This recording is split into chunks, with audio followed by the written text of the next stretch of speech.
In today's show, we're recapping Wednesday's 2 games, as well as the big news about LaMarcus Aldridge and his future in the NBA. Michael Bolton. Thanks, Josh. It's Michael Bolton here, and it's time for another episode of the Locked On Fantasy Basketball Podcast. Let's get to it. Let's get to it, indeed. You are Locked On Fantasy Basketball, your daily fantasy basketball podcast, part of the Locked On Podcast Network.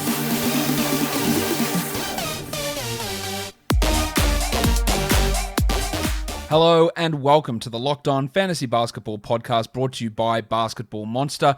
My name is Josh Lloyd and I am the lead fantasy analyst at basketballmonster.com and at Yahoo Sports Australia. And you can find me on Twitter as always at redrock_bball and on Instagram at Locked On Fantasy Basketball. Today's episode is brought to you by Michelob Ultra. Are you happy because you win? Or do you win because you're happy? At only 2.6 grams of carbs and 95 calories, it's only worth it if you enjoy it. Stay tuned for the Ultra Player of the Week coming up later in the episode. All right, so we're back, a soft return to the NBA. And then an absolute bomb dropped by Greg Popovich and the San Antonio Spurs. We are going to talk about LaMarcus Aldridge in the recap of the Spurs game. But some other news that I think is worth talking about, and I'm going to talk about it later on when doing the quick preview for Thursday's games, but Kevin Durant, he's getting another scan next week with his hamstring injury, so he's not ready to return.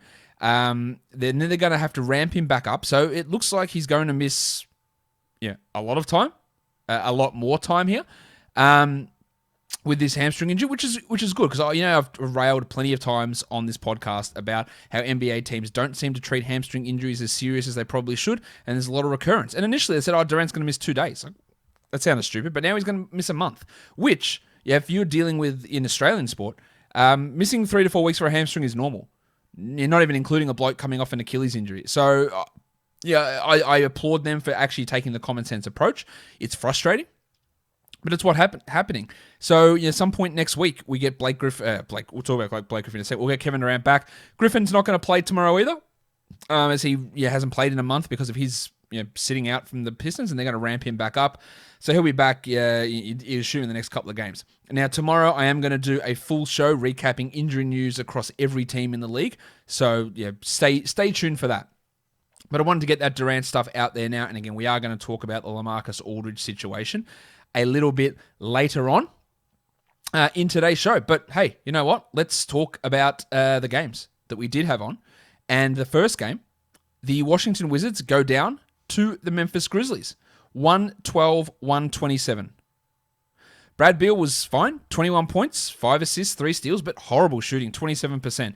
8 of 8 from the line, 12.5% from 3. Now, Scott Brooks said something like, someone asked him, why is Bradley Beal shooting 33% from 3? And he goes, I fully believe he's going to have a month where he doesn't miss. Yeah, maybe. But since Beal's taken on this larger role of being this really high usage hub, he hasn't been able to maintain that 40% three-point rate that he did have earlier in his career. So that's one of the drawbacks with him for fantasy is a below-average efficiency number. And I don't expect much to change there. Russ Westbrook only took 1 free throw, missed it. So that's shit, but at least it was only 1. Had 20 points, 5 rebounds, 10 assists, and 3 steals, but encouragingly, 53% from the field. His steals have gone up recently as well. He is starting to trend in the right direction as long as you've got the necessary buffers in place where you don't have to deal with his horrendous shooting numbers. Garrison Matthews continues to start and continues to play like 15 minutes a night. So it's only for deeper leagues, but he had 9 points with 2 triples. And you have 20-team leagues, there's some value there because he's actually playing. While only 21 minutes from Davis Bertans, he was minus 14. He had 13 points with 3 threes. I just don't see him as a must-roster player. In 10-team leagues especially, in points leagues, sure. 12-teamers, you can make the argument, hey, my waiver wire is really thin, and that's fine. If you want to hold on to him, by all means, but I don't know, Bertans is the 190th ranked player this year, and he's still averaging 26 minutes per night. That's pretty bad. Maybe he's 150th, 130th as we move forward from here. But is that enough to hold through the ups and downs? I'm not certain it is. Still getting too many minutes from Raul Neto, 24 of them here, 7 points, while Rui Hachimura, guys. Get that garbage out of here! Surely there is nobody left defending the rostering of Rui Hachimura in 12-team leagues.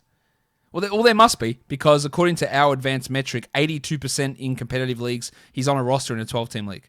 82% of leagues. I mean, why?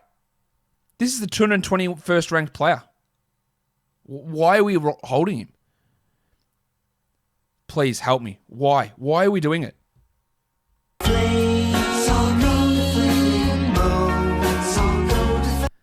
Mo Wagner, 22 minutes. That's encouraging. Not a great night. 2 of 9 shooting, but I'm more encouraged by the fact that he played 22. If he's a 22 to 24 minute a night player every night, that is real, just touching the rim of a 12-team league. 6 and 4 is steal and a block. Now, if he goes instead of 2 of 9, if he's 5 of 9, that's 12-4 steal block. That's good numbers. And if 1 or 2 of those are threes, it's 14 and 4 with a steal and a block. And they're good numbers. Not saying he's a must-add. He's far from it. In 14-team leagues, I'd be scooping up Mo Wagner. And then I'd be prepared to be hurt, for sure, in the next game. But this was encouraging. Only 2 minutes from Alex Len. I thought we'd get a little bit more from Len. I thought Scott Brooks would panic about having Wagner out there against Jonas Valanciunas, and he'd like to see the two big boys go at it. Big meaty man slapping meat. Yep. But we only got 3 minutes there, Alex Len, well, 7 points for Robin Lopez in his playing time. Let's talk about Denny Avdia, 13 and 6 in 24 minutes. One of his better games, for sure, but still only 24 minutes. He's worse than Rui Hachimura so far this year in terms of fantasy production, albeit far fewer minutes. I'm not adding him in 12s or 14-team leagues. He just doesn't quite have the minutes upside or the fantasy profile to be considered a must-roster player. 16-teamers, sure, let's add him. Let's see what happens. But I'm not convinced about anything shallower. Good to see Troy Brown Jr. in the rotation. The way that Scott Brooks has handled him this year has been appalling. He had 2 blocks, he had 5 points in 13 minutes, but still, it's only 13 minutes. He should be playing a lot more than this. He should play every single minute that Raul Neto plays, and maybe it happens later on in the season. But of course, Brooks will go back to Ish Smith when he returns and play Neto and limit a guy like Brown, which is disappointing, and we just have to watch to see what happens with Brown and where he goes and where he ends up in a rotation, if he does, in fact, end up in a rotation. It is time. The Michelob Ultra Player of the Week. Awesome stuff. And we haven't had games in a week, but that doesn't mean that I'm not going to give you a Player of the Week, because my Player of the Week is Jakob Poeltl of the San Antonio Spurs. Just talking about Jakob Poeltl, it brings me joy. The happiness that you have if you have Jakob Poeltl on your fantasy team, it's almost as good as the happiness you'd get from drinking Michelob Ultra with 2.6 grams of carbs and 95 calories. So why is Poeltl the Player of the Week? Well, LaMarcus Aldridge isn't playing for San Antonio anymore. So Poeltl is your starting center, and he should be rostered in every single fantasy league. So Jakob Poeltl is your Player of the Week. Opportunity is there. And I think some of the reason why Aldridge is not going to play for the team is because Poeltl was playing that well, and Popovich said, sorry, LaMarcus, you're not as good as him. You're coming off the bench. And LaMarcus, very reminiscent of the way he exited Portland, to be honest, a little bit, let's say, immature, that we had, Aldridge said, well, I'm not going to be here anymore. And we don't want that lack of joy. We want to enjoy ourselves. And Jakob Poeltl, he screams happiness. So, joy from Poeltl, it creates success. Enjoyment isn't the end game, it's the whole game. Are you happy because you win, or do you win because you're happy? Michelob Ultra Player of the Week is Jakob Poeltl. BetOnline is the fastest and the easiest way to bet on all of your sports action. Football might be over, but the NBA, college basketball, and the NHL are in full swing. BetOnline even covers awards, TV shows, and reality TV. Real-time updated odds and props on almost anything you can imagine. BetOnline has you covered for all the news, scores, and odds. It's the best way to place your bets, and it's free to sign up. Head to the website, betonline.ag, or use your mobile device to sign up today and receive your 50% welcome bonus on your first deposit. BetOnline are your online sportsbook experts. Oh, I forgot to mention, don't forget to use the promo code LOCKEDON. That's how you get your 50% welcome bonus. BetOnline, your online sportsbook experts. Okay, the Grizzlies side of this equation, big win from them. Let's talk about the big fella, Jonas Valanciunas. Jonas Valanciunas. Big meaty man slapping meat. 29 and 20 in 32 minutes for Valanciunas with 4 blocks. This was awesome. Now, I have been a big Valanciunas fan for a long time. I consistently criticized Dwayne Casey for not playing him enough. And I said, give this guy 30 minutes. He's a top 40 fantasy player. Well, he's still not getting those 30 minutes a night regularly here. But this is what he can do. Now, this is obviously high, and you're playing against the Wizards, so that's a big number. I worry a little bit what will happen when the specter that is Jaren Jackson returns. the Invisible Man, if the Invisible Man ever returns. But Valanciunas is establishing himself. Really, really strong stuff from him here. The 67th ranked player this year, and he had dropped 68 fantasy points. Desmond Bane, big stuff from Baney. 31 minutes, 20 points, 5 threes. Great shooting night. 54% from the field. He is a top 200 player this year, but like so many Grizzlies guys, I shudder to think at what stupidity Taylor Jenkins is going to do with the rotation. Bane should play 25 minutes a night every night.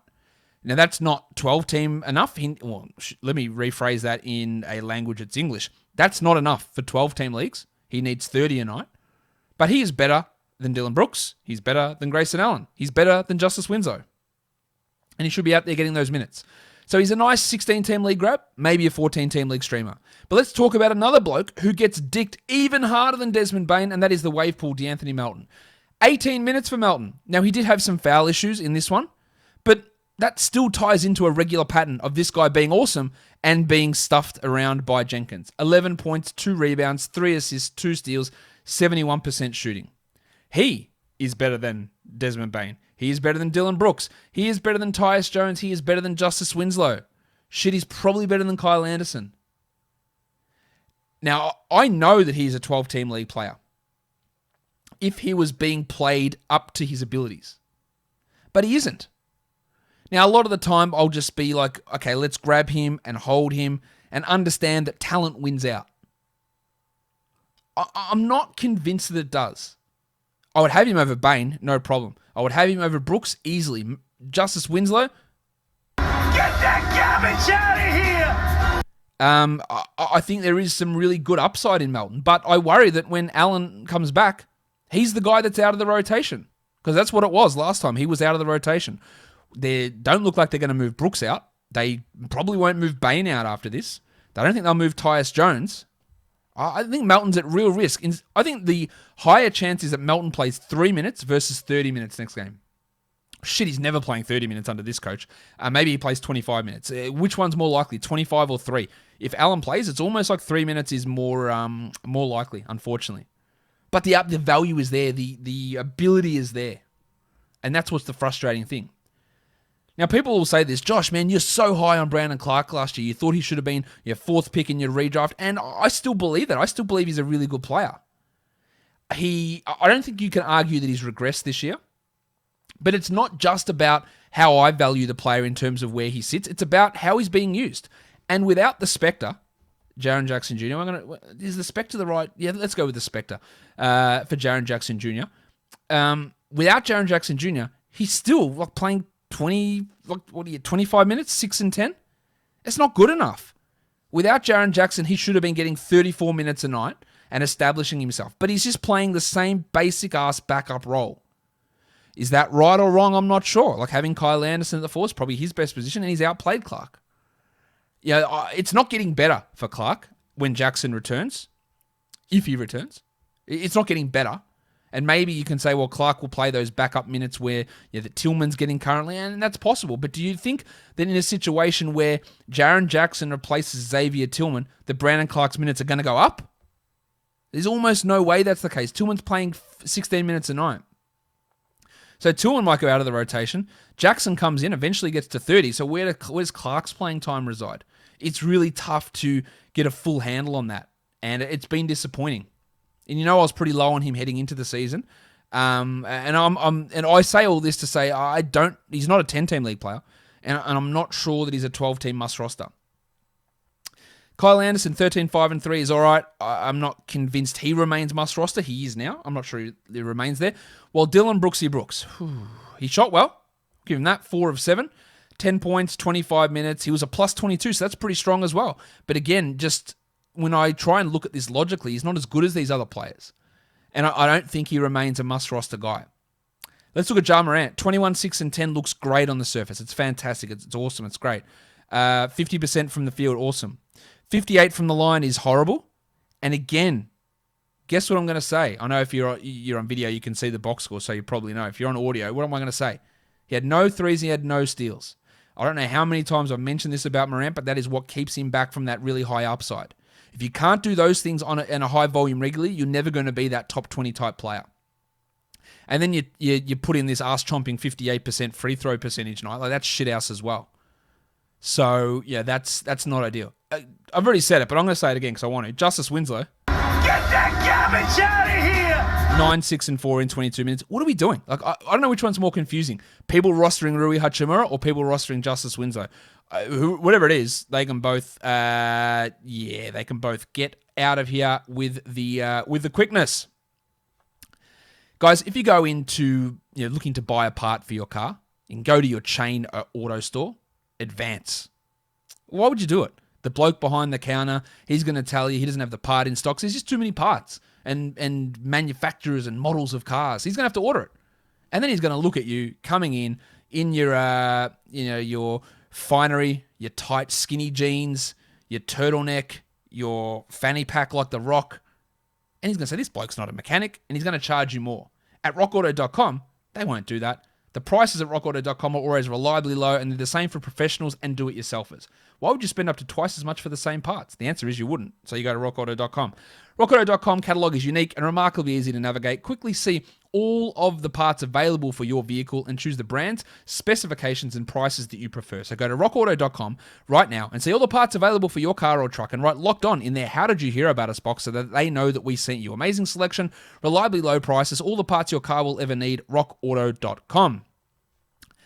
It is time for Built Bar Madness. We've been telling you about Built Bar, the best tasting protein bar on the market for a while now, and Built Bar is the amazing low-calorie, low-sugar, high-protein, and high-fiber, amazing-tasting protein bar with 100% chocolate on all bars. And now is the time to find out which Built Bar is the best. It is Built Bar Madness. Today's matchups in Built Bar Madness, where you can go and vote on their Twitter account at bar_built. You've got German chocolate cake versus Mocha Love. Now, I'm not a fan of either of those ones, to be honest. I don't really have a strong take, maybe German chocolate cake.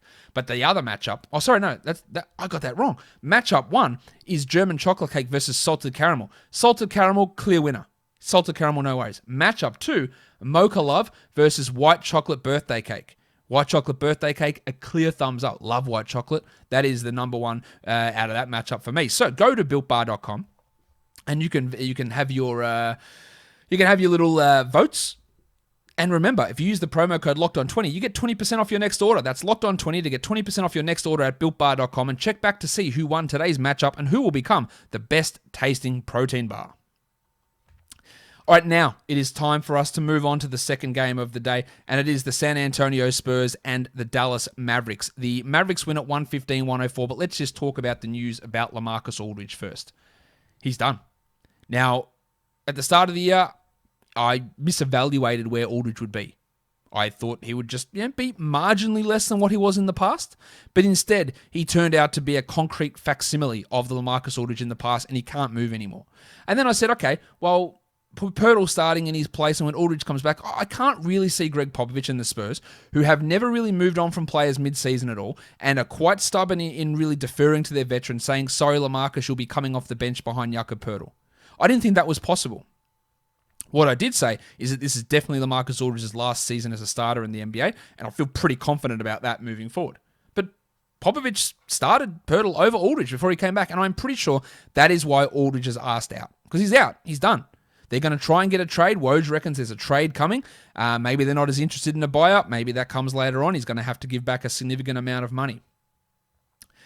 Aldridge was pretty rooted this year. Like, he wasn't very good. What team does he go to where he is a must-roster player? It is hard to see it. Miami? Here's the question. Is he actually better than Kelly Olynyk? Defensively, he's not, and Olynyk's not a good defender. Offensively, he probably is, but who's a better shooter? It's still probably Olynyk. So I think no matter where he goes, he's going to move into a 25, 26-minute-a-night role. And it's probably going to be on a contender. Is he going to the Lakers and play Markieff Morris's minutes? Probably won't go to the Lakers. Does he go to the Clippers and play Nick Batum, Marcus Morris, cut in there? Does he go back to Portland and take minutes away from Robert Covington, Derek Jones, or Carmelo Anthony, and eventually Zach Collins? Maybe, but is it going to be enough? Given what he's done so far and the uncertainty about when or where he will go, I don't think that we need to hold on to him in 12-team leagues. What does it do for the rest of the Spurs? We're going to get to this game in a second. We're just going to talk about what it means moving forward. Well, Jakob Poeltl's a must-roster player. Mentioned it already before. You just add him everywhere. He does have some significant issues with his free throw percentage, but he's a must-roster player. We saw Trey Lyles be out of the rotation today. They ran 9 men, and Eubanks was the backup center in the first half, and then Lyles was the backup center in the second half. Regardless of what they decide to do there as the 9th man, Lyles has no business in 10, 12, 14-team, or 16-team leagues. Luka Šamanić, he maybe should get a go there, but he's a 3-4, not a 4-5. He's not an ad anywhere. Realistically, what happens is that we saw this Spurs rotation without Aldridge for a big chunk of time, and that's just what they'll continue to do. Rudy Gay will play some backup center minutes. Trey Lyles will maybe get a couple of minutes. Drew Eubanks gets a couple of minutes. Keldon Johnson's your starter at the 4, and Poeltl's at your 5. So it's not an ad of Šamanić. It's not an ad of Lyles. It's not an ad of Eubanks or anything like that. Like, these guys just aren't going to play. What it does mean is it just means some extra usage can get spread between DeRozan, Murray, White, Johnson, and Poeltl. And Gay gets a couple of extra minutes a night and gets some backup center playing time, which is actually really good for his value. But I don't think Rudy Gay's a 12-team league guy. He's a strong 14-team league ad, Gay, for sure. And Poeltl's an ad in every single league. But that's really all it does. Because we haven't seen much of Aldridge this year, and what we have done has been limited and shithouse. So it's not that big of a change. Lyles, not an option outside of very, very deep leagues. So that's your LaMarcus Aldridge update. Let's look at the game now and what actually happened. DeRozan was great. 30 points, 11 assists, 4 steals, 63 from the field. That is a remarkable performance from DeRozan. 58 fantasy points. He's the 42nd ranked player this year, but he's jumped up to 25th over the last 2 weeks. And Rudy Gay, I talked about that already. 13 and 9, 3 threes and 3 steals. Shot the ball poorly, but really good production. I like him as a 14-team league ad. I don't hate him as a 12-team league guy. I don't love him, but I don't hate it. Patty Mills, 29 minutes. Not sure that's realistic to continue, but with the way that guys like Derek White were performing, and we'll get to that in a second, he got some extra minutes. Lonnie Walker played 18. You can drop him. Like, he's still rostered in a ton of 12-team leagues. Get that garbage out of here! Like, Lonnie Walker is rostered in more 12-team leagues than Rudy Gay, which is wrong. 12 points for Walker. He's only a deeper league player. Keldon Johnson's interesting. 3rd game back after COVID. Had the break off as well, and only played 22 minutes. I don't think this is a COVID conditioning thing. He was just not good in this game. Minus 17, 12 points, 2 threes, and 4 rebounds. He is the 125th ranked player this season. In a 10-team league, that means he is not a rosterable player. His upside is not that high. He's good. I like him. He's not that good. I'm still holding him in a 12-team league, but in a 10, I would move on. I had DeJounte on my Sal High show the other day. Because I just worried about where his usage would go and his assist opportunities would go, and they fell way off here. 11, 5, and 3 with a 3 in 35 minutes. Shot poorly, so it could have been a lot better. We're not dropping him or anything like that, but that's the sell high there. Well, Poeltl played 32 minutes, and that's the most encouraging thing. He did have some fouls, but 32 minutes, 6 points, 5 rebounds. Pretty empty, pretty shithouse, but must roster. All right, let's do it. Maximum Derek. If you come at me with snark about Derek White, good recommendation, dickhead, you don't know what you're talking about, you're just going to get blocked. I don't need to hear that negativity. Let's get it out in the open. This was shit from Derek White. It was really bad. Nobody can deny that. I am not under any illusions about what Derek White is. I think he can be really good. I also said, just watch as he comes back because he's a slow starter and he's got to get his feet under him. And that's exactly what we saw. But if you're like, man, Derek White, I just don't see it for him. Go back literally and look one game prior where he had 25 points, 4 threes, 4 assists, and 4 steals in 27 minutes. So if you can't see it from that, then kids, earmuffs. If you can't see it from that, you're fucking blind. But he's going to be inconsistent. He's not going to be a top 50 player this year. He might be a top 80 guy. He might have a run of top 50 and a run outside the top 100. It's his first game back from COVID. Just hold him. I'm holding him in every scenario. In fact, if someone drops him, it's an immediate ad and it's a buy low because people will panic because they think they misconstrue what I say about him all the time. The dude, and it's been a shit year for him. Toe injury, returns from a toe injury, breaks the same toe, comes back from that, puts up that monster, gets COVID. Talk about stop-start bullshit. It is the ultimate buy low. Because you don't have to give up anything because people are pissed off. And I understand why they're pissed off. But this is a guy, again, that you picked with a late pick in your draft because he was injured at the time of drafts. He's a guy that you've got a waiver wire add-on. Who cares? I'd rather have him than Keldon Johnson. Tell you that much. Very easily. And you can disagree. Drop them in the comments below. I don't care if you disagree. That's no problem. But, snarky bullshit and personal attacks, piss off. Anyway, on to the Mavericks. Percentages. 28-14. He's actually still pretty good, despite the Knicks people. I wouldn't even take Kristaps back for his second rounder. You can't even see what I'm doing, but I'm doing that one. No. You would. He's good. He's had a rough start defensively. He's still really good. Doncic had 22, 12, and 12. A bit rough on the percentages. Doncic, interestingly, the 13th ranked player this year, had 48 fantasy points here. Well, I'll tell you who is a guy that I think we should add in 12-team leagues, who is still available in a ton of them, Maxi Kleber. This is a guy that we've talked about a lot. He doesn't have the sexiest fantasy profile, but he blocks shots and he hits threes. And he played 33 minutes. He had 11 points, 7 rebounds, 3 threes, and he's coming back from COVID as well. He is the 91st ranked player over the last 14 days. I would add him. I wouldn't add Josh Richardson, 12 points in 32 minutes. He is a streamer, especially for 10-teamers. And Tim Hardaway Jr., he is rostered in far too many leagues. Get that garbage out of here! 9 points in 24 minutes. Get him out. Not a great night from Jalen Brunson. Had some struggles. 8 points in 20 minutes. I am still holding, but I could very easily see him being a guy to move on from in 12-team leagues. Trey Burke only the 8 minutes, while Dorian Finney-Smith did his best to do as little as possible. 7 points in 31 minutes. He did have 7 boards, but shot poorly. He is more of that 14-team league guy than a must-roster 12-team leaguer. Let's have a look at the top ads over the last 24 hours. Shake Milton.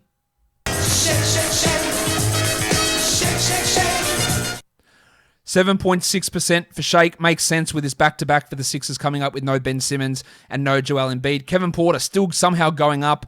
I reckon people are going to be let down. We'll see how it goes. But again, if you're getting him off the waiver wire for nothing, absolutely fine. Add him. Let's see what happens. Maxi Kleber up 7%. I reckon that number will jump tomorrow. Blake Griffin up 5%. Why? Michael Carter-Williams up 4.3%. With the news about Cole Anthony being a ways away, according to Steve Clifford, then Carter-Williams does have back-end 12-team league value. So that makes a bit of sense to me. Let's go on to the top drops over that time. And we're looking at the depressed penis, Sadiq Bey. I wouldn't be dropping him, so I'm not really sure what's going on there. Lou Dort down 5%. Yep. No, my son is also named Bort. Not a 12-team league guy. Danny Green down 4%. Well, I'd be adding him back, given the absences there in Philadelphia. Isaac Okoro down 4%. Look, maybe Okoro has a run of things in April, but I'm not really feeling that confident in him as a 12-team league guy. And Speedy Claxton down 3%. Maybe he gets a reprieve with Green maybe being out, with Griffin definitely being out, with Durant definitely being out. But it's just really hard to find enough minutes on this team for him to be an impact guy. So if there's someone you want to add, then by all means, sure.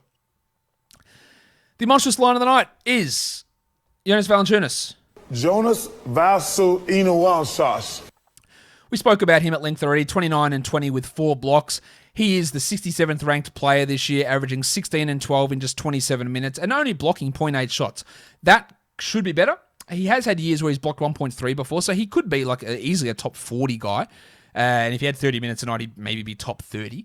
But I think he's sort of just going to sit around this 50 to 70-ish, 75-ish type range for the rest of the season. Some pretty good numbers there for Valanciunas to be your monstrous line of the night. And then your rookie of the night is his teammate Desmond Bane, who had those 20 points, had 5 threes, 4 rebounds. Baney has been good.